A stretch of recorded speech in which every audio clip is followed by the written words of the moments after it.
Hi, welcome to another of my do-it-yourself video podcasts. Today we're going to concentrate on mood. How's yours? Well, you will certainly not be alone if your reply to that is, it's not so great this week. I think this is happening to lots of people. I suppose at the beginning of lockdown we had a lot to organise, didn't we? And all that practical stuff took up a lot of our energy. Now we're organised, and yet there seems to be no real end in sight. The news is grim. And this week in particular, I think a lot of people are feeling very low. Worse than that, they've got an anxiety around what they're feeling because they think, how much worse could this get? They feel almost as if somebody or something might throw a big black blanket over them and they won't be able to escape from it, and their mood will go down and down and they'll be in a very bad place and they won't be able to crawl out of it. That's a horrible feeling, but I think quite a lot of us are experiencing it to some degree at the moment. But actually, most of us are coping really well. We will continue to cope really well. And one of the things to remember is that as we get older, we do have a lot of memories and resilience and experience that we can draw upon. So have a think back to some challenging times in your life. Maybe when you had your first baby, he or she cried a lot. Maybe you had a hell of a job passing your finals at university. Maybe you didn't get a job that you really wanted. Maybe you lost the love of your life. At that time, you will have deployed some tactics, some strategies, some coping strategies that got you through that.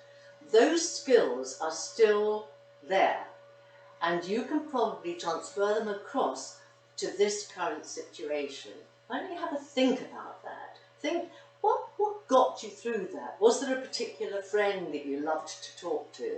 Was there a piece of music? Was there an activity that you did that was very soothing? Think back and see if you can use it now. Now, it may be you'll have to modify it. For example, when my husband died, I went to masses of theatre. It seemed to be the best way to, I don't know, just transport myself, I suppose. Plainly, I can't do that at the moment, but I can stream a lot of theatre, music, ballet, and that sort of thing. So I can modify what helped me then. Have a think about what helped you, see how you can modify it. Secondly, we all need to absolutely bank our happiness at the moment. When I've worked as a therapist over the past 20 years, one of the things I've tried to do is to help people focus more on their happiness than on the bad things that are happening.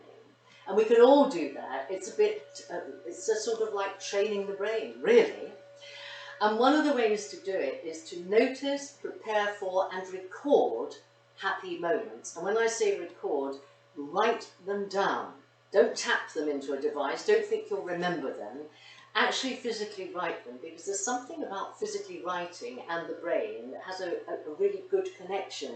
And I suggest you get a little notebook and you record 5 good things every day. Build yourself a lockdown happiness diary, if you like. That should be quite a document to read at the end of all of this. And what it will do is it will focus your mind on positive things rather than on all the things that we cannot help, cannot avoid, cannot alter. And they can be very simple things. It can be something like you're very pleased with how you've painted this room. I'm thinking of a friend of mine at the moment who seems to be painting the whole house.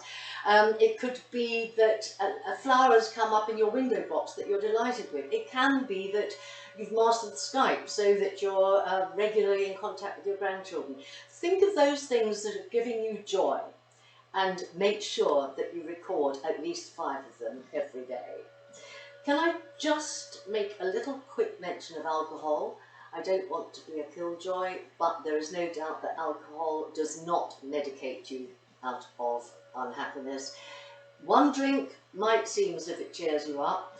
Shortly after that, if you have too many more, certainly more than one more, really you're going to be further depressed probably, because alcohol has that effect on people. It doesn't cheer them up if they have too much of it. It makes them very low indeed, and you really don't need that at the moment. So just file that away and have a think about it.